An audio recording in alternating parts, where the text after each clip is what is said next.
Okay, well, thank you, Rob.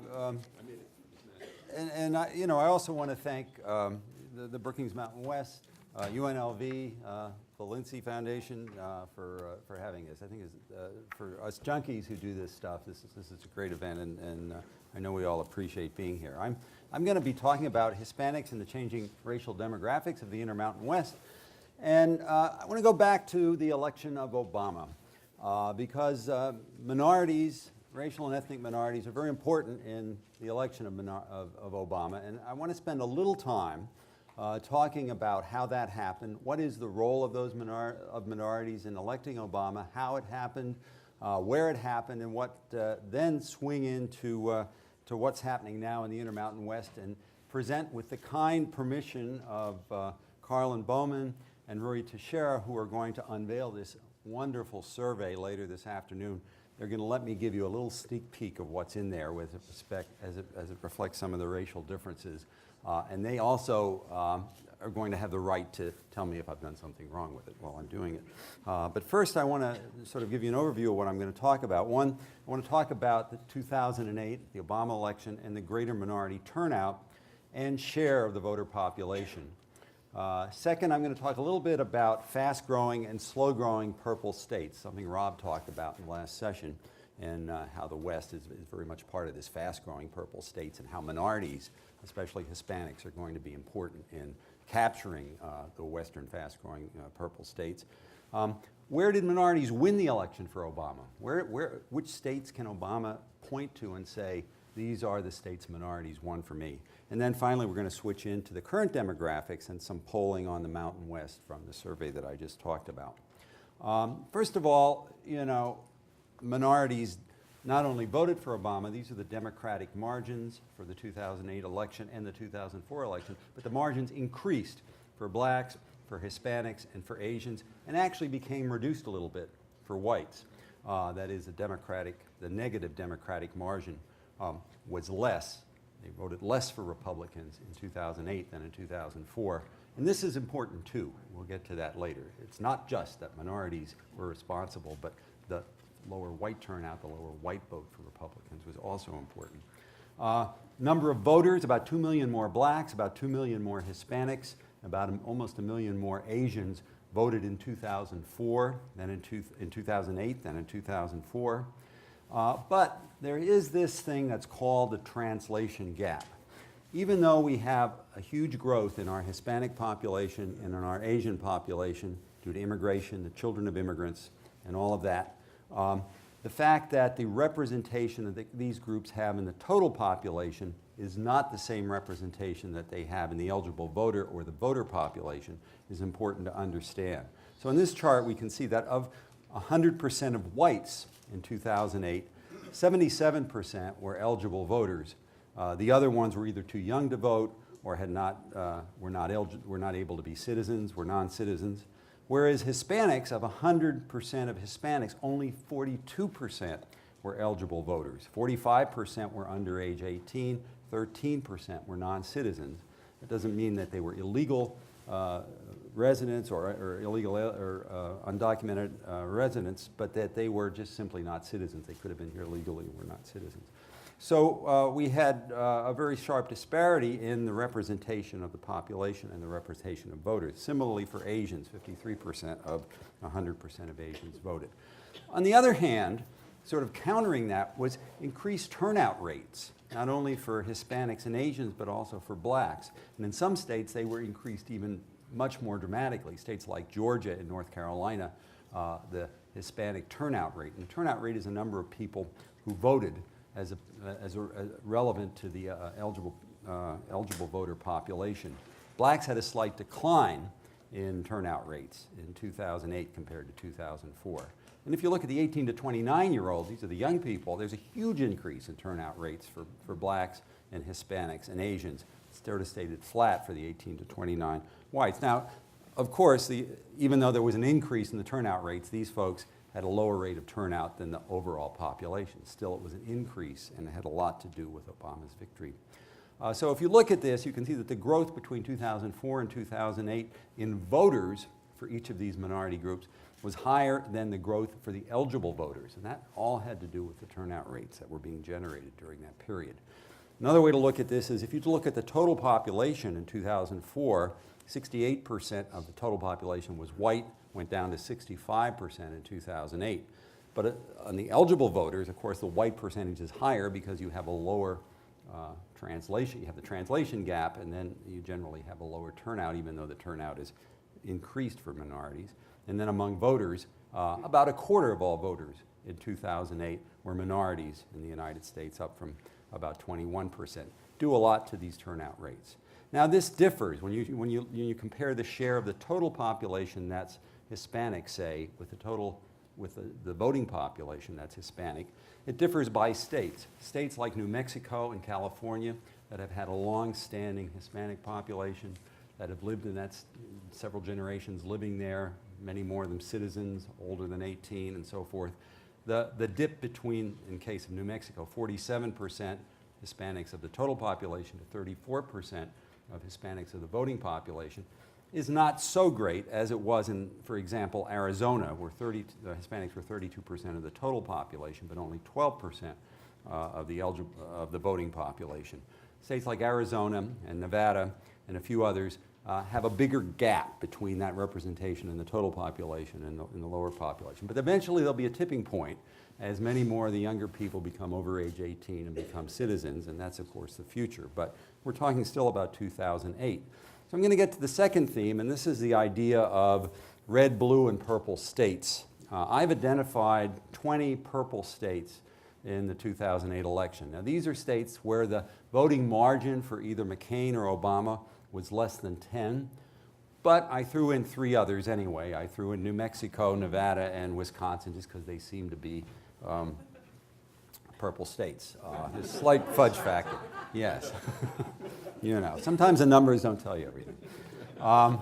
And there's a distinction I also make between fast-growing purple states and slow-growing purple states. The fast-growing purple states are ones that have better than average growth between 2004 and 2008 in their population. And you can see they're all either in the southeast or in the Mountain West. We also include Montana in here.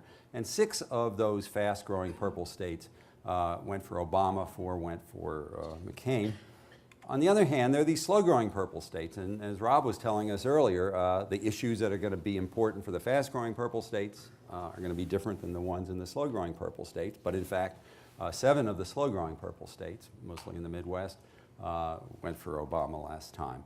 But what I'm interested in, because we're talking about race and ethnicity, is the importance of the new race and ethnic groups, the growing race and ethnic groups in the fast-growing purple states. So these are pie charts which show the racial profiles of the fast-growing purple states as a group, the slow-growing purple states as a group, the solid blue and the solid red. Those were states that went more than 10, that had a margin of more than 10 for either McCain or for solid red or for Obama, solid blue. And you can see the fast-growing states, among those 10 fast-growing purple states, you know, well more than a quarter of the voter population were minorities. Since many of those states are in the South, blacks had 16%, Hispanics had 8.3%. But in the slow-growing purple states, it's 88.5% white, and many of those are older whites. It's a very different kind of electorate than that's going on in the fast-growing purple states. And this shows the growth in the black, the Hispanic, and the Asian and white populations in the fast-growing versus the slow-growing purple states between 2004 and 2008. There's actually a decline in the white population in the slow-growing purple states over this period. So it gives you a sense of the underlying demographics about what's going on here. Now I want to go into a couple of these states that are fast-growing purple states. Here in Nevada and New Mexico, and what we see here are the voting racial profile of voters in 2004 to 2008 went from 80% white down to 73% white in Nevada. Of course, New Mexico has already a very large minority population, a Hispanic-dominated minority population, and it stayed that way for both years. But the changing composition, the changing base is very important in a place like Nevada. And then in addition, the margins. In Nevada, the Hispanic margin went up dramatically from 21 Democrat to 54 Democrat, 2004 to 2008, went up for blacks. The white margin for Republicans, or a negative margin for Democrats, was reduced, and that was also important too. But what you can see here was a state that went from Republican in 2004 to Democrat in 2008 has a lot to do with the changing base, and it also has a lot to do with the changing margins, the changing voting preference. And in fact, if there were no blacks, if there were no Hispanics, there'd still been a Republican victory in Nevada. New Mexico, Hispanic turnout, the Hispanic margin got to be much bigger. Actually, whites went a little more for McCain in 2008 than they did for Bush in 2004, but that big shift for Hispanics in New Mexico helped to swing that state around. I did this for a couple of the southeastern states too, for Florida and for Virginia, where the white share of voters was substantially lower in 2008 than in 2004. But in the case of Florida, a much bigger gain in margin for Democrats among blacks, a flip for Hispanics, -12 in 2004 to +15 in 2008, and whites a somewhat lesser negative margin. So Florida flipped, a big swing state went for Democrats largely because of minorities. In Virginia, where Hispanics are not as big of a part of the population, but the black turnout and the black margin for Democrats had shift upward, had a lot to do with what was going on, as well as a reduced support for Republicans for whites. And then finally, I wanted to look at two Midwest slow-growing purple states, Ohio and Pennsylvania, that were most important. They're both still pretty white, as you can see, and the biggest minority in both of those states are African Americans.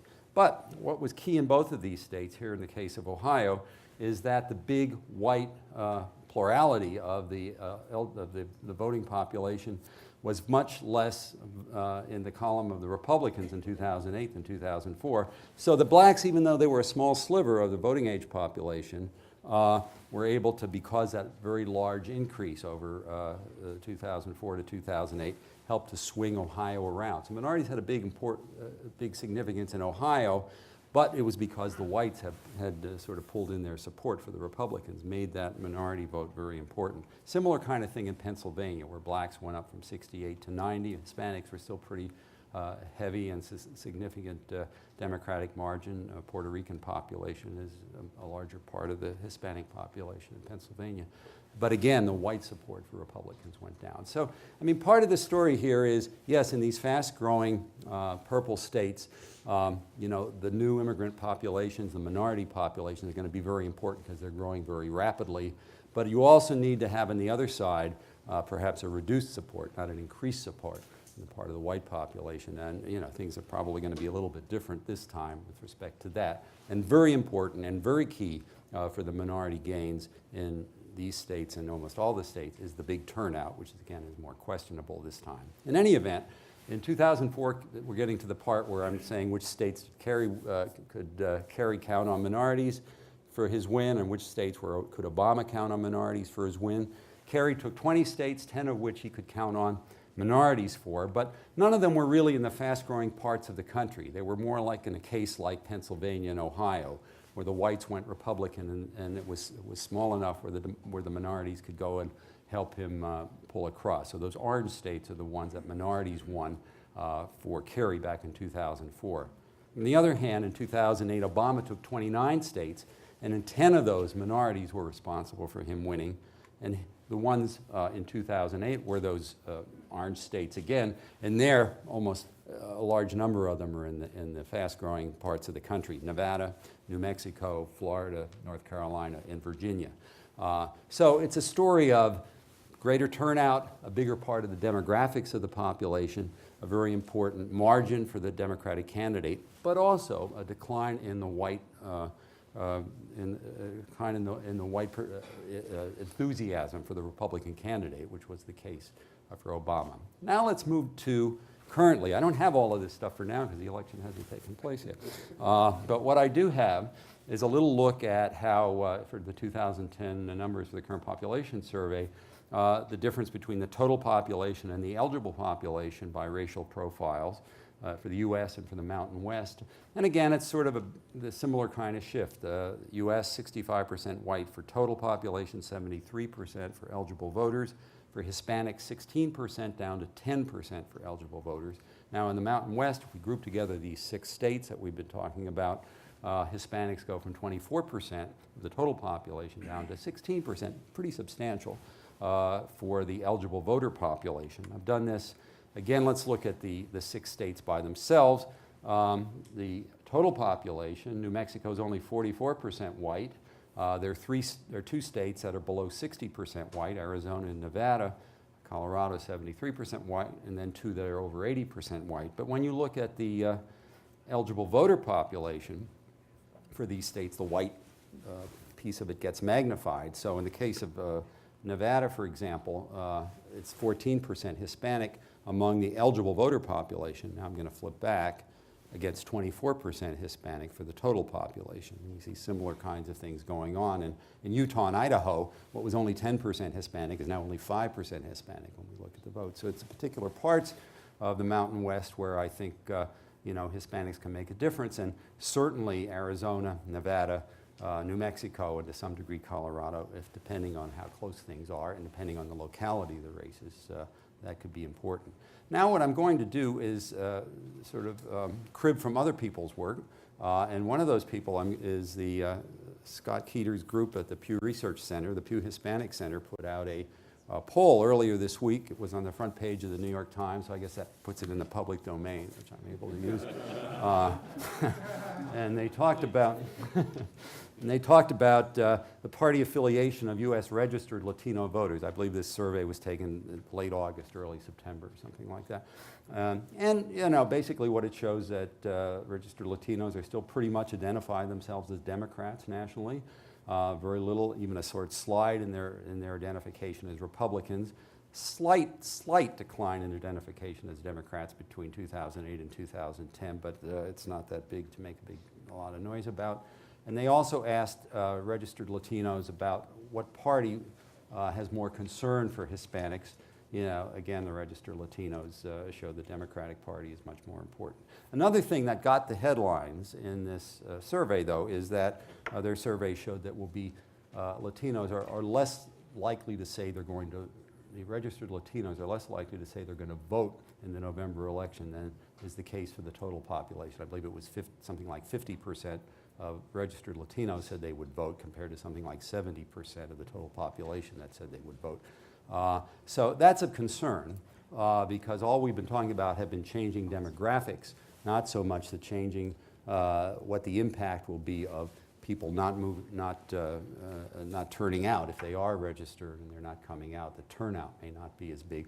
Now that was a national survey. It did not, could not focus on particular areas. We don't have anything here that's going to let you focus on that either. But it may differ from place to place. And I believe one of the issues that would drive some of the Latinos out is people who were following the immigration debate. I think was something that I saw in there that would raise that turnout rate a little more. And so that may do something for the states around here. The rest of what I'm going to crib is from the Carlin Bowman Rui Teixeira poll, which we're going to talk about a lot later, or later this afternoon. And what I'm simply going to do is try to look at the distinction between how Hispanics versus whites reply to some of the different questions. And this is the classic right direction, wrong track kind of question that's asked. I can look up the official question here. It says, generally speaking, do you think things in this country are going to be going in the right direction, or do you feel things have gotten pretty seriously off on the wrong track? Now, the 2 left clusters answer that question, how you think they're going in the country. The 2 right clusters show how things are going in your state. And what's interesting here is that for whites, you can see that red bar, that's what they're saying, wrong track compared to the blue bar, which is a right track. Whites really think things are going in the wrong track, much more so than Hispanics with respect to the country. But when you get down to the state level, that white right track, wrong track thing sort of gets pushed together a little more, and that whites are a little better, feel a little better about what's going on with the state as compared to the country, which is interesting, whereas Hispanics, actually it gets a little bit wider. So it says something about, depending on which state you're in, how this will be affected, especially with respect to Hispanics. And we looked at this country, right direction minus wrong track. In other words, it's going to be minus if you're on the wrong track. We just subtracted one from the other, and the blue bar again is for whites, and the orange bar is for Hispanics. And for the nation as a whole, we only have the race numbers for 4 states, not all 6 states. The whites are heavily negative, in all of them, and much less negative is the case for Hispanics. And in fact, for Colorado, that's a real zero there for Hispanics. If we look at the same state-specific analysis for the, are things going right or wrong with respect to your state, Arizona is kind of interesting. Hispanics things really are really going wrong in Arizona. Whites, not so much. It's kind of things going on there. And of course, Nevada, which is not, has lots of things happening, including a really bad economy compared to some of the other states recently. We see state level as well as national level going on there. Obama favorability. This is a question. Let me make sure I get this right. Overall, do you approve or disapprove of the way Barack Obama is handling his own job? Oh no, this is a different question. I'm sorry.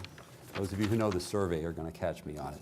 People had to rank different people or groups of people on a 0 to 100 scale with respect to favorability. So if they went from 51 to 100, they were favorable. If they went from 0 to 49, they would be unfavorable. If they were exactly 50, they would be neutral. You folks can correct me if I'm wrong. And then for some group of them, they could be very favorable. And we think it's 75 to 100 for that. Anyway, this is how it works out. And it's clear that Hispanics think favorable is the dark blue plus the light blue. Hispanics, are favorable toward Obama, and whites aren't, according to this. And if we look at this on a state-by-state basis, again, Arizona, the white unfavorability in Arizona sticks out a little bit toward Obama. The others are about the same, and the Hispanics are favorable, or about the same on the other states. The same kind of question was asked about Bush favorability, and it's kind of interesting. Both whites and Hispanics are kind of unfavorable about Bush, although Hispanics more unfavorable than is the case for whites.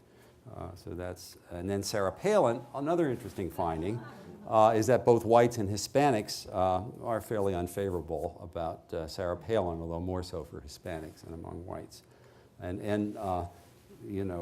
Bowman and Teixeira are going to have lots of this stuff, so this is just a tease. This is congressional Democrat favorability. How do you feel about congressional Democrat? Here, there's a big disparity between whites and Hispanics, and Hispanics they're favorable about Democrats, congressional Democrats, whites not. If you look at the state pattern, again, Arizona, not too good about congressional Democrats. Nevada, there's a big split, bigger split. Hispanics are favorable for congressional Democrats, whites similarly unfavorable. Congressional Republican favorability. Now this is kind of interesting. Whites are also unfavorable with respect to Republicans, as are Hispanics. And so when you look at this, they all go down for whites and for Hispanics with respect to the favorability about Republicans in Congress, especially in Colorado, especially in Nevada, not so much in Arizona. And state favorability about Democrats. Again, Hispanics are much more favorable than is the case for whites. And you can see this at the state level. The Hispanics have a positive and whites have a negative, except for Nevada, where it's a negative for Hispanics too, for state Democrats. And then state Republicans, and this is kind of an interesting one. Again, Hispanics a little more unfavorable. That Arizona, the whites are quite favorable about state Republicans, and Arizona, the Hispanics are not. But they kind of got, and in New Mexico, interestingly enough, the Hispanics are more favorable to state Republicans than are whites. So I don't know if that has to do with the gubernatorial candidate there. There's a set of questions that I wanted to compare whites with Hispanics on with respect to issues that they think are important. Let me make sure I get this right, too, from the poll. And it says, below are a list of issues facing our country and local communities on a scale of 0 to 10, with 10 meaning extremely important and 0 meaning not all that important. Please tell me how important it is to you and your elected officials in your state here. Make each of these issues a top priority. This is the percentage of people who said 10 to these particular issues among whites. And you can see number 1 is jobs, economic growth. Number 2 is schools. And then federal government spending, illegal immigrants. The particular issue, the particular statement on illegal immigrants is reducing the flow of illegal immigrants into the U.S. And then crime and drugs for Hispanics, the first two are the same. In fact, they're tied. Jobs and economic growth in schools are tied for Hispanics. Crime and drugs goes from 5th up to 3, and gone are the federal government spending and the immigrants, and in their place are environment and health care for the Hispanic groups. Now, further down, you do see illegal immigrants. I think it's 6 or 7 for Hispanics, but they're quite different with respect to some of these issues. Here's a question about favorability toward the Obama health care plan. Strongly support, oppose, or strongly oppose. And Hispanics are in favor. There's a substantial difference between the two. Whites, 50% opposed, another 11%, 50% strongly opposed, another 11% opposed. But 50% of Hispanics either favor or strongly favor the Obama health care plan. Financial reform. Let's see if I can find the question on this.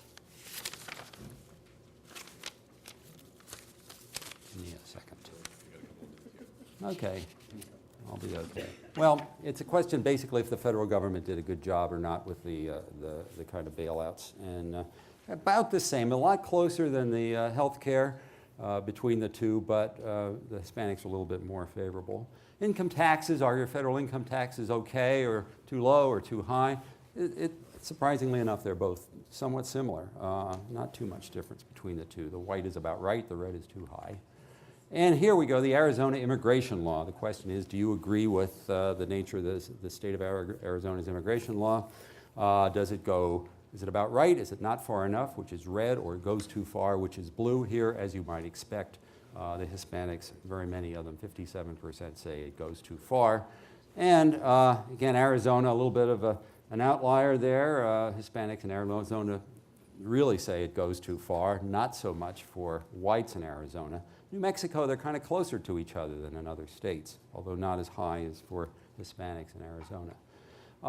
Here's a set of questions where people are asked about what do they think about, should there be more, the same, or less federal involvement on different issues. So this is just, there's a longer question, but the sense of it is, should the federal government be involved in stopping illegal immigration flows?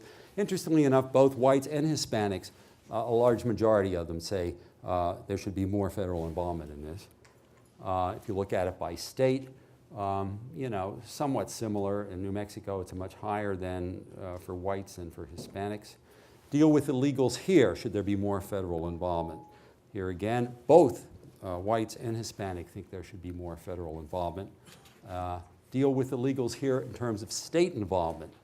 Both deal with it, but whites a little more than Hispanics. And here again, we look at the breakdown by states. Whites much more than Hispanics in Arizona, but in New Mexico, they both at about 70%, which is a large minority state, agree that there ought to be need more state involvement in illegal immigration.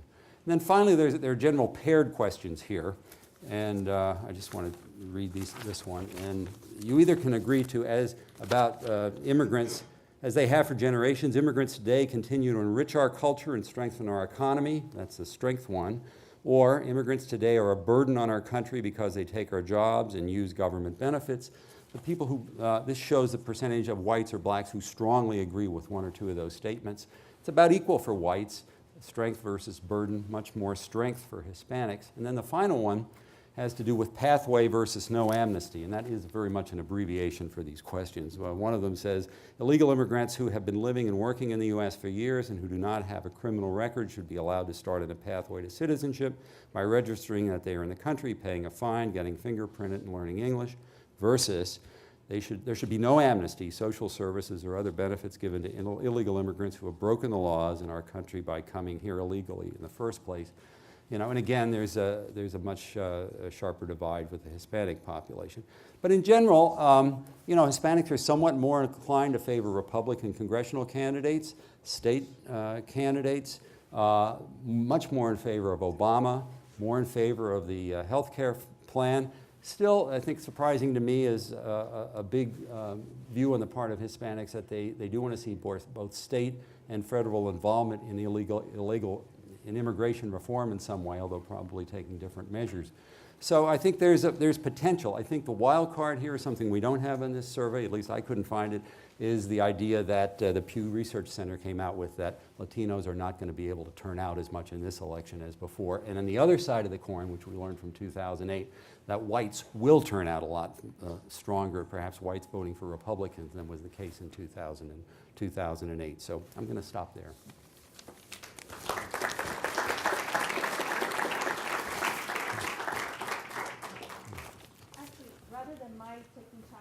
Because I think this has been, all the presentations were great, but I think this one, it will elicit a lot of discussion. And I was hearing buzzing behind me, so I think a lot of people are already discussing. So why don't we just throw it up for discussion and open it up to Bill to give us more insight into the issues. And at first, Maria, she just got this picture. No, but I'm sitting there, I'm looking, and I'm totally fascinated too. I don't want to take up too much time because I'm assuming the audience is very interested in this topic. Please. I just want to make a couple of comments. In Nevada, a large concentration of the Latino population is in Clark County, as you probably know. I think that's very significant in light of some of the findings that we heard about earlier today.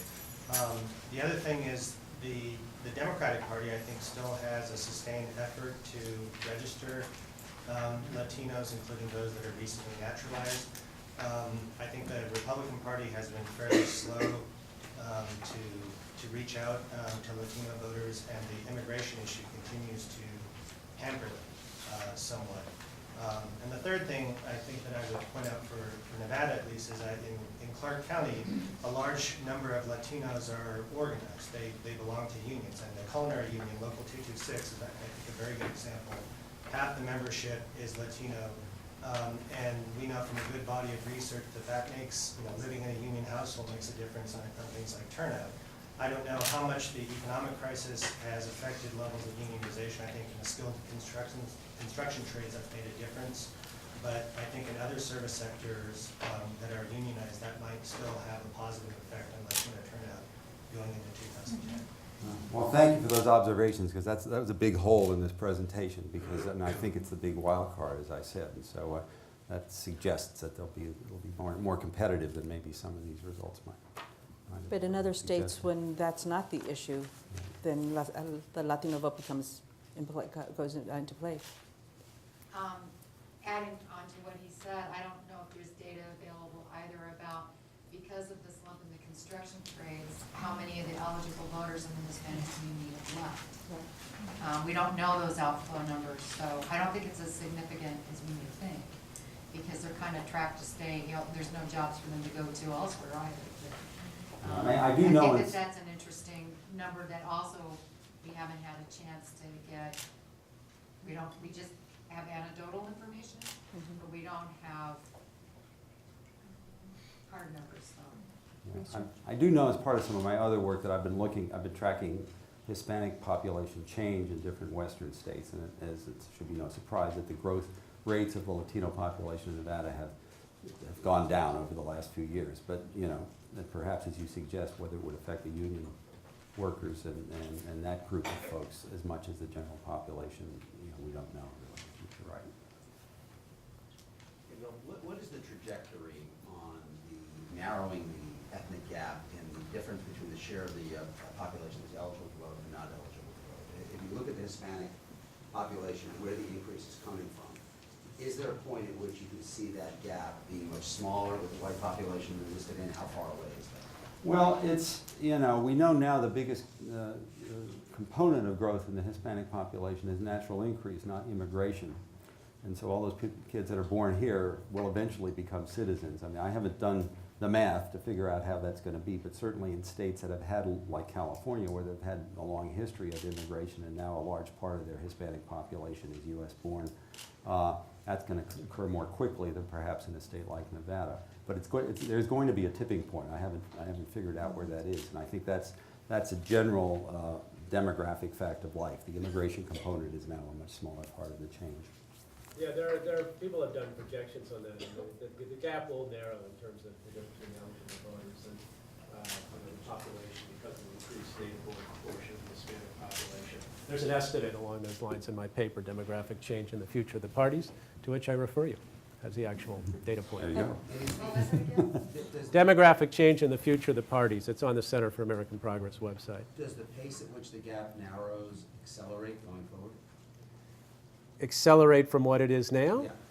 I don't know the answer to that question. It's an ongoing process. Whether it picks up, in 2015 and 2020, I don't know. But it's ongoing.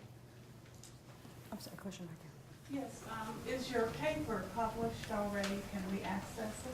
A piece of it is. Okay. I think you should wait until all of it's done and. Well, I think they're going to put the presentations up on the website, yes, at least the- to begin the- with. The PowerPoints. The PowerPoints are available. And the paper we presented earlier today might go up earlier than that. I don't know. I mean, it's kind of up to them. Yep. Because we do have a paper. Everything, as it gets completed, we'll put it up. Yeah, towards the beginning of your presentation, you were talking about the presidential elections and what states Obama was able to rely on, where the Hispanic vote made a difference. During the primary, I remember there was a lot of speculation about a reluctance within the Hispanic community to vote for an African American. Was that ever verified or studied? I don't have numbers at my finger. I do remember that as well, because when I first, an early version of some of this presentation I gave before the 2008 election, and during those primaries, I was speculating, I guess, that the Hispanic vote then often went to Hillary. You folks can tell me who won here in the primary here in Nevada, and what the role of Hispanics were, but. That to me was a question mark. I don't know. Someone knows the answer to that question, but I don't. In fact, in the primaries, Hispanics voted 2-1 for Hillary, and then in the general election, they voted 2-1 for Obama, almost exactly. So that's- Yeah, it that's turned out to exactly- be a complete non-event, the reluctance of Hispanics to vote for an African American. It just didn't happen. Look, I mean, Bush lost Hispanics by 18 points, and McCain lost them by 36 points. You doubled the margin. I mean, how much reluctance is that? It split my family, though, right down the middle. I'm sorry, you had a question earlier? No. Oh, I'm sorry. The gentleman. In your look at the eligible voters, it looked like you just did it based on age. Did you account in there for the percentage that have been disenfranchised due to felony convictions? Things like that? Due to what? Due to felony convictions? These are simply on the survey asks you, are you a citizen and are you 18 and over? That's what I Didn't use. ask if you're actually eligible to vote for that. I guess not. I don't think I was wondering if there's any information on voter registration or turnout based on different types of registration, like motor voter sign up or mail-in ballots from home to, has participation increased at all, in some of these? And I don't know the different modes across the different states, but I'm just wondering if it's had an impact at all. You think it would increase? Especially for his, Yeah, the interesting question is for Hispanics versus the Right. general population. I don't know the answer to that. If anyone else. One more question? Actually, I have a question. Did you ask African Americans about the issues of immigration? I don't think they were parsed in the survey, but you can ask the survey specialists here. I think that you may have asked it, it probably wasn't tabulated. I haven't actually run the African American samples tend to be a little small for some of these states anyway, but you can infer from looking at the pattern of responses that African Americans are somewhat less sympathetic to immigration to immigrants than Hispanics, as you'd expect, but it's not overwhelming, and typically they're more sympathetic than, for example, working class whites, who tend to be quite negative on this issue. One more question. And you broke down the numbers by segregation, right? Do Hispanics that live in more segregated areas tend to be much more different than whites on a variety of issues, or is this just sort of aggregate level at the state level? Well, I mean, this is aggregate level stuff, but the segregation issue is, you're expecting it to be popped up higher in the highly segregated. I mean, Yeah, we know from other data that Hispanics that live in more dispersed communities where density is smaller and the density of their community is smaller, tend to be a little, somewhat more conservative and more likely to vote Republican. West have the most segregation? I don't know the answer to that question. All right. Thank you very much.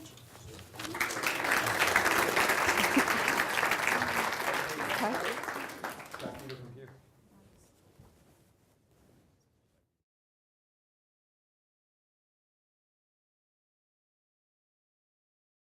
Well, good morning. I'm really delighted to be here and thank the organizers of this conference for including me and giving me the opportunity to talk about a subject that I've been quite interested in for a number of years. It's a truism, of course, that young people are the future, but one looks at a region like this, which has a large minority population, and that the minority population is itself skewed very young. I think we see, even more so than maybe for the country as a whole, how much validity there is to the notion that the young are the future. So my presentation focuses on young residents of this region, their political attitudes, their engagement, their voting behavior, and I'm not going to talk or think too much about the political implications of this for now or for the future, but simply to describe them and to give you a sense of what they think and how they have behaved politically and how that might be changing based on what evidence that we have about the trends. First, just by way of a little bit of background, I'm going to talk about young people in this area and the millennial generation in this area kind of interchangeably, but they're not exactly the same. For example, I'm going to talk a little bit about trends in party affiliation over the last decade, and for that I'll just be talking about 18 to 29-year-old individuals. But for some of this, I will be talking about the millennial generation, which conveniently in 2010, according to the Pew Research Center, is a group of people who are aged 18 to 29. So they're going to be functionally equivalent in a lot of these comparisons. But when we talk about a political generation, the millennial generation, the baby boomers, Gen X, we're really talking about something other than where people are in the life cycle at a given time. We're talking about potentially a distinctiveness that is believed, at least, to have the potential to carry on as individuals get older and move into different stages of the life cycle. And so in many ways we can look at the baby boom generation, we can look at some of their habits and ideas in the 1970s or late 60s when they were forming their political identity, and they may today be recognizable for some of those attitudes. And so the question, of course, that one would want to take away from a discussion about the millennial generation is, are they the way they are because they're young, or are they going to have this distinctive character to them as they age? And of course, we don't know the answer to that at this point, but I can give you some ideas about what I think might happen. The millennial generation is of particular interest to political scientists and observers of politics because they have emerged as the Democratic Party's best age group. We know, I think, from looking at the election in 2008 that young voters went for Barack Obama by a 2-to-1 margin in terms of party affiliation. They were heavily Democratic or Democratic-leaning. And the distinctiveness of them in 2008 was really remarkable. I mean, I've looked at exit polls since the early 70s when exit polls first began, and the age difference in support for the Democratic candidate totally eclipsed any that we saw from the previous elections for which we have good data. And even looking at earlier survey data, not exit polls, we've seen nothing like the kind of advantage that the Democratic Party and Barack Obama in particular had in 2008. But that does not mean that the Democratic leanings of the millennial generation are all about the cult of personality of Barack Obama. In fact, the tendency for young voters in the country to be more pro-democratic was very clearly seen in 2004. Young voters were John Kerry's best age group. Young voters were the Democratic Party's best age group in the 2006 congressional and senatorial elections. Their Democratic leaning is not based on affinity for a particular character, but on their underlying values. And so what I want to do in a few minutes of taking you through a whirlwind of data here is to show you how young people who live in this region compare with their counterparts living in other parts of the country. The story in many respects is a pretty simple one. Young people in this region, much like older people in this region, are more Republican than their counterparts in the rest of the country by a few percentage points, both in terms of vote and in terms of party affiliation, and even in terms of their opinions about Barack Obama.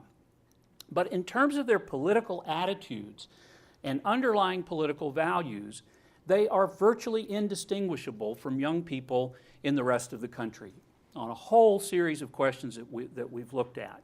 And so it's very intriguing. Why do they think like the Democratic-oriented millennials of the rest of the country and yet vote somewhat more Republican than those counterparts? Unfortunately, I don't have an answer to that question for you.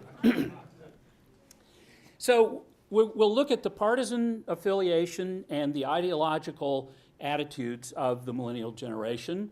We'll look at some of their social and political values. We'll look at attitudes about some contemporary political issues such as immigration. We'll pass over a few data points about their level of political engagement, which of course is, in many respects, as Bill alluded to with the Hispanic population, one of the central questions that political observers right now have about what's going to happen in the 2010 elections. And we'll look at their values and opinions on current issues. I draw for this from a lot of different sources. The Pew Research Center does monthly and even weekly polling, and so I've aggregated a lot of data from Pew Research Center national surveys in order to accumulate enough interviews with people who live in this still relatively sparsely populated part of the country to be able to describe them and to compare them. The Pew Forum, our project that focuses on religion and public life at the Pew Research Center, in 2007 did a massive 35,000 interview survey called the Religious Landscape Survey, which includes not only a very deep dive into religion, but also a lot of questions about social and political values, and I've drawn on that. The U.S. Census Survey measures voter turnout after every election. We've seen some reporting in Bill's presentation from that. The National Election Pool does exit polls, so I've pooled the I've pooled the NEP surveys for this region in 2008 in order to be able to say something there. And finally, I'll talk a little bit about the Brookings UNLV survey that Carlin and her colleagues will talk about more. So first of all, let's take a look at party affiliation among young people in the region. And so the blue line is Democratic, affiliate as a Democrat or lean Democratic. The red line is affiliate or lean Republican. And a couple of things are evident here. One of them is that the Democratic Party is doing better among young people now than it was doing back in 2000. In 2000, collecting all the surveys Pew Research Center did, breaking out the Intermountain West and people who are 18 to 29, the Republican Party had a 51-30 advantage. This year, the Democratic Party has a 45-41 advantage. So the dotted lines that I've added here show us what 18 to 29-year-olds look like elsewhere. In other words, outside of the Intermountain West. And as you can see, they're much more Democratic than young people in this region, and they're quite a bit less Republican than people in this region. Now, let's take a slightly different look at some of the same data. Just focusing on Republican Party affiliation for people who are 18 to 29, the orange line is people living here in the Intermountain West, young people here, and the purple line is people living elsewhere. Now let's compare that to older people in each of the regions. The dotted line at the top is people 30 and older living here, and as you can see, they are more Republican than your young people who live here. And then the case is it's also the case that there are more older Republicans elsewhere than there are here. This is just the other side of the equation. These are the Democratic numbers, and again, you see that the older people tend to be less Democratic, whether you're talking about here in the region or elsewhere. Turning now to just some comparisons of particular data points, looking at the exit polls from 2008, I'll show you a series of slides with these data and others with the same basic setup. Young people, 18 to 29 on the left, people 30 and older, and then a total for the Intermountain West with the sort of desert color motif, and blue for those elsewhere. And as you can see, based on this analysis, young people here were much less supportive of Obama collectively in the region than were young people elsewhere. 67% of young people elsewhere, only 51% in this region. By comparison, there actually was not as big a difference in the Obama vote here and elsewhere among people 30 and older. The difference in support for Obama in the election of 2008 has actually persisted into ratings of his job performance today based on surveys conducted during 2010. Obama approval among young people elsewhere in the country is much higher than it is here, 57%, elsewhere 42% here, and there's a fairly sizable difference elsewhere in here among people who are 30 and older. If we step back from the parties and the actors of the moment and just talk about underlying political philosophy, the picture begins to get a little murkier. This is a question that we ask on every Pew Research Center survey. Here I've compiled the last 2 years because these numbers haven't actually changed very much. What percentage of the adults call themselves conservative as opposed to moderate or liberal? Lo and behold, young people in the Intermountain West and young people elsewhere are virtually identical in the percentage calling themselves conservative, 27 here, 28 elsewhere, whereas older people here are a little more likely to call themselves conservative than are older people elsewhere. Looking at the other side of the question, liberal, you get a similar kind of picture. Young people here only 2 points less likely to call themselves liberal than young people elsewhere. Not much difference in terms of those 30 and older. Now, summary attitudes about things like liberalism and conservatism reflect a lot of other considerations, and one of the most important ones is religiosity. So I thought I would take a look at religious commitment, since one of the key things that we've noticed about the millennial generation, and here we are talking about generation, not just young people who might be slow to come to an appreciation for religion, but we are seeing a slow and steady secularization trend among young people generation by generation. The Gen X is less affiliated religiously than the baby boomers less so than the silent generation that they preceded them, and now the millennial generation is also less likely to say that they affiliate with any particular religion, more likely to say they're atheist, agnostic, or just nothing in particular. And young people living in the Intermountain West are even more likely than young people elsewhere in the country to describe themselves as unaffiliated or atheist or agnostic. Fully 1 in 3 young people living in this region describe themselves as religiously unaffiliated. That number is only 26% among young people in the rest of the country. So there is some reluctance to embrace religion among people here, more so even than young people elsewhere in the country. And there's a little bit more of a tendency for older people to be religiously unaffiliated here than elsewhere. I took a look at a couple of categories. I didn't want to focus too much on religion today, but a couple of politically consequential groups, white evangelical Protestants.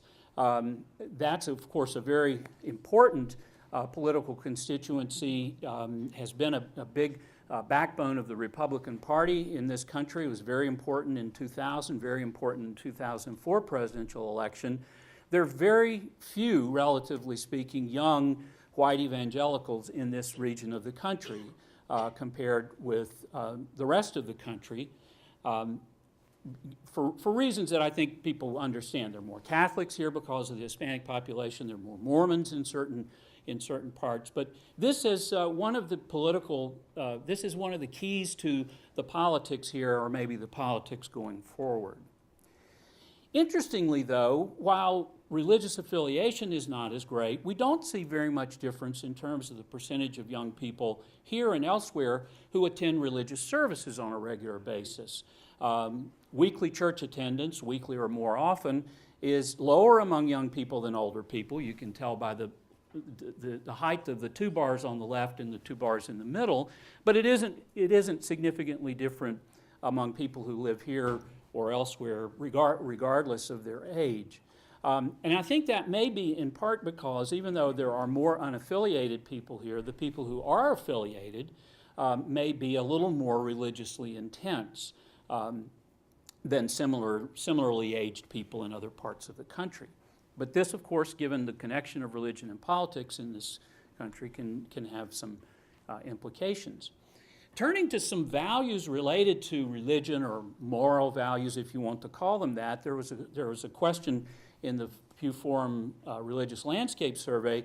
The government should do more to protect morality in society, as opposed to, I worry about the government getting too involved in this.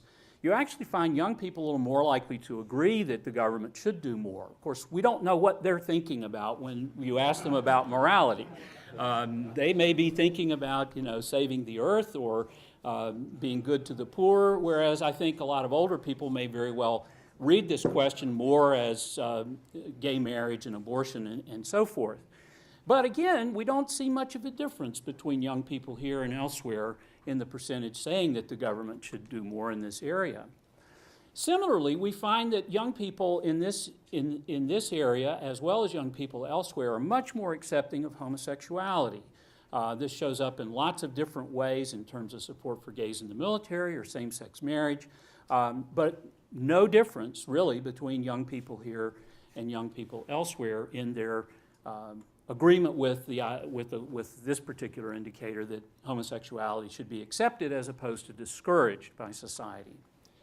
One place, though, where young people are not distinctive, a social issue on which they don't stand out, is on abortion. They are divided, just like much of the rest of the country, and much like older adults, and there's no difference between the views on abortion of people who live around here as opposed to people who live in the rest of the country. A few others that we've looked at, again from the Pew Religious Landscape Survey, we find that young people have been significantly more supportive of activist government, significantly less likely to say that government should be cut back.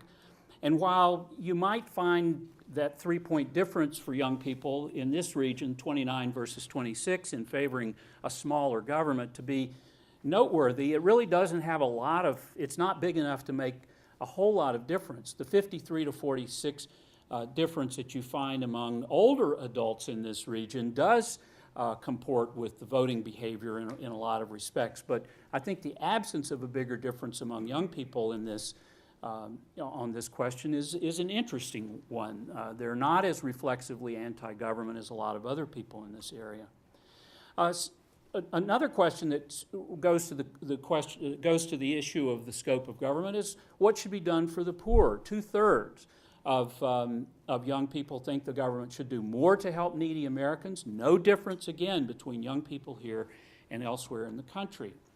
On the environment, not much difference between young people here and elsewhere, and more support for environmental protection among young people than among people 30 and older. Even on a question that doesn't really have much to do with what we think of as sort of the scope of government, The best way to ensure peace is through military strength. The alternative was good diplomacy is the best way to ensure peace. You find young people less likely to support military approaches to resolving issues, and no difference between young people living here and elsewhere. So, on lots of things, you don't see a lot of difference between the millennial generation of this region and the rest of the country, but you do find a lot of differences between the millennial generation and their elders. One of them, unfortunately for the millennial generation, is on political engagement. Young people are less likely to follow politics, thus has it ever been. This is not really a generational phenomenon, perhaps as much as it is a life cycle effect, but it certainly undercuts the potential clout that they have, and never more so than in off-year elections when the degree of mobilization is lower. And I think this has a lot to do with the very grim-looking numbers that the Democratic Party has been dealing with, looking at likely voters in the 2010 elections. But, one indicator, how often do you follow what's going on in government and public affairs? Most of the time, some of the time, not very often, not at all. You only find a third of young people elsewhere and 31% in this region saying that they follow it most of the time. It's not quite half, just a little over half of what you find among people 30 and older. Young people are less likely to be registered to vote, and that gap is even bigger when comparing young people here versus elsewhere. And I think that, too, is related to the larger minority population of young people here as opposed to the rest of the country. This takes the state-by-state turnout data, some of which you saw in Bill Fry's presentation, and cuts it slightly different in a different way. Young people are the green bars, and 30 and older are the blue bars, and you can see even in 2008, which was a peak for young people's political participation, perhaps compared since 1992 or even going back to 1972, but you still found a very big difference in the percentage of the adult population by age who turned out, 67% for older people, 51% for younger people, and you find gaps of different sizes across the states of the region, with one of the bigger ones, interestingly, being Utah, and that I attribute to the fact that there was very little mobilization effort being made by the Democratic Party in Utah. They just wrote the state off and didn't even attempt to get young people out, whereas the Obama campaign's mobilization elsewhere was really quite phenomenal, and you can see the effects of it in the exit poll questions that ask about whether you'd been contacted by representatives of either of the campaigns. And then finally, just a few items, tidbits, appetizers, whatever you want to call it, from the survey that you'll be hearing more about. Here I've taken a slightly different tack. What I'm showing you here is a sense that there is this very interesting kind of distinctiveness of young people in this region. Now, these slides are all focused on this region. I don't have comparisons of these questions with the rest of the country. And so I'm showing you the total, then the 18 to 29 group in green, and successively older age groups. Young people here, but this is also true elsewhere, are more positive about what's going on in the country. They're not positive, but they're more positive. So everything is relative there, which is a very interesting thing, given the fact that young people have really borne a disproportionate share of the impact of the recession. Last hired, first fired, never hired in the first place, having to move back in with parents. I don't know if that maybe that. I'm not sure who bears the brunt of that, but those of you with adult children would form your own opinions about that. But the fact is that objectively speaking, young people have really taken it in this recession, and yet they're more positive about the country. They're more optimistic about the improvements, future improvements in the economy, and that's true here in this region as well. On the Arizona immigration law, almost half of young people in this region say that law goes too far. That's compared with 36% among adults overall. And as you can see, significantly less among older individuals, including only 25% among the oldest age group in the survey. I mentioned acceptance of homosexuality. There was a question about same-sex marriages specifically. 57%, the only group in which a majority say that same-sex marriage should be legal. Young people in this region, 57% say that. Again, the oldest people in this region are the least accepting of that. That is a pattern that we see elsewhere. There's been both a kind of generational change and there has been some increase in older people's acceptance of homosexuality, but it has been slow. There are a number of questions in the survey that touch on more political values than specific issues, and I've grouped some of them into three categories, some on which the millennials and others are similar, some on which the millennials are a little more liberal, and some on which they're quite a bit more liberal. These, you don't see much difference. Agreement that Second Amendment gun rights are threatened, that government programs for the poor undermine individual responsibility, and that the country's gone too far mixing religion and politics. Young people, as well as the total sample here, look basically the same. We see slight differences on another set of three.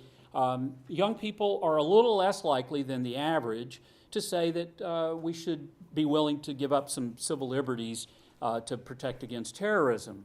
They're a little more likely to believe that minorities lack some of the same opportunities as whites, and they are even less likely to think that women should stay home and take care of the household than is the average, although that's a minority position even among all adults.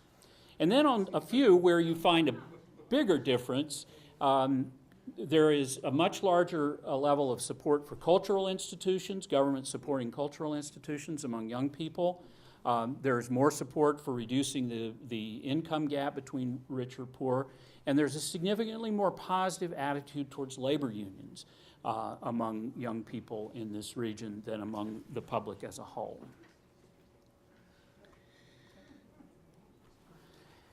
There are several questions that ask about the federal government's involvement in various things. Bill gave you a taste of some of those, but you find the millennial sample here much more supportive. Environmental protection and cleanup, public education, renewable energy, affordable health care, creating jobs, and even promoting the role of faith in public life, which seems a little anomalous with some of the other things that I've pointed out. But as I said, it may be that you have a little more intensity among the affiliated young people, and that can account for that difference. You don't see it on everything. Young people are not in favor of more federal government activity cracking down on crime and drugs, or just by a slight degree. Less likely to support the federal government being involved in stopping the flow of illegal immigrants or dealing with the immigrants who are already here. I believe that this is the last slide, and we can't say a whole lot beyond this, but there was a question in the survey asking people how they plan to vote in the House of Representatives, the so-called generic ballot question that turns out to be a pretty reliable indicator of how people are going to vote, and it translates into seat changes. Right now, I think, as you know, if you observe the national scene, the polling suggests that the Republicans are well positioned to take back the House of Representatives if the generic ballot as expressed nationally were to hold up. Now, I'm showing you numbers that are based on registered voters here. In our latest poll, we had 47% of our registered voter sample saying they were going to vote Democratic, 44% Republican, a small Democratic advantage, and an even bigger Democratic advantage among young people, 54 to 37. But when you take that and you convert it to likely voters, then you have a Republican advantage among all adults and a much smaller, only a 4-point Democratic advantage among young people. The people who are motivated to vote are much more Republican, and so registered voter samples don't tell us very much. Even at that, these numbers do not look good for the Democrats if you look at the Intermountain West. Among all adults, Republican candidates have a 10-point lead. And among the millennial generation, it's an even fight. If you then corrected these for the likelihood of voting, my guess is you'd be looking at a very Republican electorate if the election were held today. So, just quick review. Millennial voters are more Republican in their orientation than are their age counterparts elsewhere, but they're significantly more liberal and more democratic than older voters in this region. They're not very different in terms of their fundamental political attitudes and values than young people elsewhere. In fact, they're virtually identical to them on question after question that I've shown you. But they continue to be perhaps less civically and politically engaged compared with young people elsewhere, those who live in this region, and that's going to continue to potentially undercut their clout politically. Thank you very much.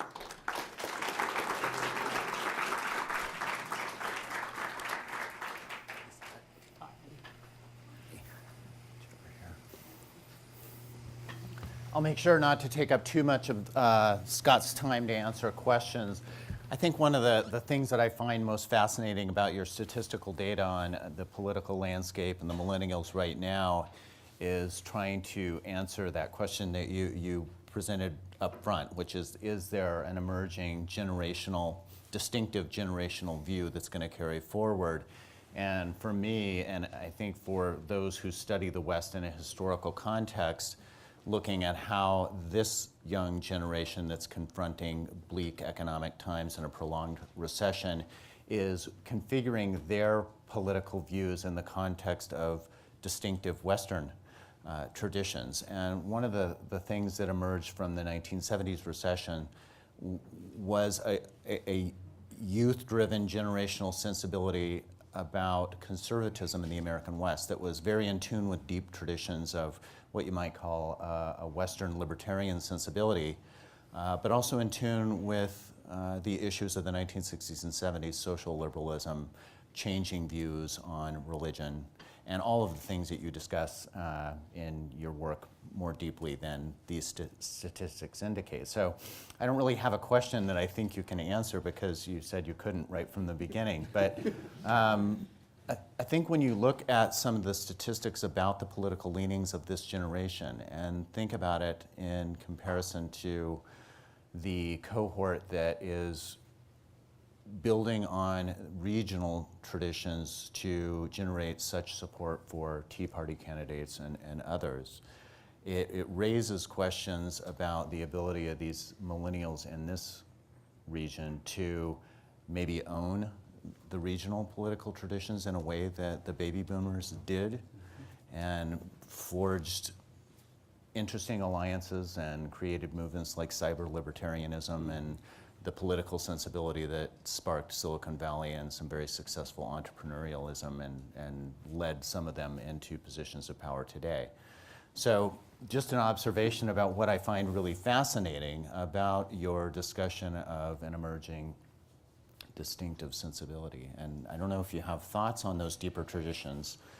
Well, thank you for that framing, because I think that's a great way to think about this. I'm not as steeped in that literature or in those traditions as you are, but it suggests to me a way to take some of the data that I have and kind of reframe it to speak to that. I mean, we've heard in the discussion this morning some ways in which the chain might be broken because you have a much more urban world now. More of the population is urban focused, and so some of the things that made this area distinctive will be less consequential because that was based on a less dense population. The minority element, of course, is a different aspect. Not that minorities who live here couldn't absorb a lot of that culture, but they would express it perhaps in a different way politically. But the more general question of libertarianism among young people is one that has come up a lot, especially given the numbers that I showed you on how supportive they seem to be of strong government in a lot of areas. But one of the things that I don't think is probed in the survey that was done for this conference, and I don't have data on for large enough samples to be able to talk about, is the fact that young people today tend to be not only a little more pro-government, but they're also a little more pro-business than their elders, which makes for a very odd mix. I don't know if they just haven't figured out that they're not supposed to hold those two attitudes at the same time, or if they're genuinely remixing politics in a way that is going to be quite unique. They're less judgmental in some respects. It might suggest the foundation, if that's true for this region, for some kind of new expression of that phenomenon you described to come out. But as I say, I don't think I have the data, but I like the framework, and I'll think about that as I finalize the paper. Chris? One of the things that fascinated me early on was your statistic about how few young people really follow politics very much at all. I think the stat was somewhere around a third. So does that suggestion of ignorance have something to do with some of these opinions that seem to be contradictory? I was going to avoid making that characterization, but thank you for suggesting it. I try not to be too harsh on young people on this front, because I know they have a lot of other things on their minds. And learning about American politics, especially in a political culture that seems to have become nastier and nastier, would not, takes time, and it would not be a high priority for anyone who wanted to avoid unpleasantness. And so what we don't know is if the very low levels of engagement and knowledge that we're seeing right now are things that are going to be characteristic of this generation going forward, if they're going to be sort of lower perpetually. So it's hard to speculate. We know that young people, that the voter turnout rates, all things being equal, will continue to increase, and their level of engagement and knowledge about politics. What we don't know is how this generation, which is the first generation to have grown up with the kind of phenomenal technological and news environment that we have, is going to mix that into the formation of their political identities. Beginning with Howard Dean's presidential campaign, which really was not aimed at young people as much as it was aging baby boomers, but with technology that provided the opportunity for people to organize themselves peer-to-peer, we've now seen a period of several years of the development of this, and Obama took tremendous advantage of it to let enthused young people communicate with each other and make, I think, a pretty big difference. Obama would have won the election without the votes of young people. You can just wipe the young people's votes off of all of the states in the country, and he would have still had an electoral majority. But would he have really won it without the energy that they put into the campaign? And a lot of that was facilitated by peer-to-peer communications, which is one way of getting somebody up off the couch and out into politics.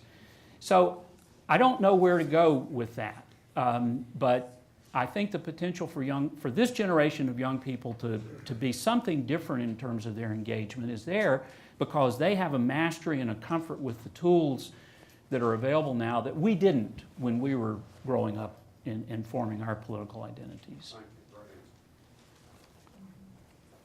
Again, I was going to ask a similar question, but I noticed that the data regarding their degree of civic engagement and interest in civic engagement was from 2007. Yes. I wonder if you would want to speculate if you were to do that today because of the previous election and just the general attitudes right now that are coming from the recession and things. If you think that would hold true, or if you think that might have changed. My guess is that their level of engagement is down significantly. I can't speak about young people in this region, but nationally, we know that it's down. On questions like thought given to this campaign as opposed to 4 years ago in 2006, it's down very, very sharply. There's just not a lot of excitement among Democratic constituencies in general and among young people. I mean, I like to say that because of their lack of habits and the lack of knowledge that young people have about politics compared with their elders, they need mobilization more than the rest of us. I mean, we've all lived in some place for a while, and we know where to go to vote, and we know what kind of the drill, and we've figured out what we think about things. Many young people don't have any of those advantages. They haven't been anywhere very long. You know, wherever they're living, they probably just moved there fairly recently. They may never have voted before, or maybe they've only voted once. And so they need people to reach out to them and get them involved. And if there's less buzz right now, even than 4 years ago in an off-year election, my guess is that, you know, they're not going to be as big a part of the story, or if they are a part of the story, it's going to be their absence. Oh, I didn't mean as far as voter turnout went. I was Okay. just talking about being interested in the subject. Yeah, I yeah. mean, you know, if you asked them 3 years ago, but I think that their level of interest in the subject might have changed just because the last one was so exciting. Right. It was kind of like an Yeah. enlightenment almost, Yeah. to where they may not be engaged as far as participation, but their interest in it being suggested. Hard to know. You know, the question of thought given to the campaign and other questions about engagement, we're just not seeing it. I mean, we also ask knowledge questions, just sort of facts, like who's running, but even not even electorally related things, just keeping up with the news. And you know, young people are not doing all that well on those questions. I mean, they're by far the least knowledgeable of all age groups. If you adjust for race and ethnicity, do you see any difference among 18 to 29-year-olds in either the Mountain West or the country on the items concerning homosexuality or same-sex marriage or abortion? We know that African Americans and Hispanics are somewhat less supportive of homosexuality, tolerance of homosexuality or same-sex marriage. And so I have not done that analysis, but I can do that, and my guess is that we would see that white, non-Hispanic young people here must be considerably more supportive than their counterparts elsewhere because of the proportions. But before I say that I'm sure that that's the case, I'd want to check it, because obviously you don't have that many African Americans here, but you have more Latinos, but you also have a lot more African Americans in other parts of the country. Much more conservative on gay marriage than Yes, well, Hispanics and if whites are close. But I'm just wondering among Yeah. 18 to 29-year-olds if you see the same pattern. I think Yeah. the patterns are pretty similar Okay. within the age group. Thank you. Thanks very much.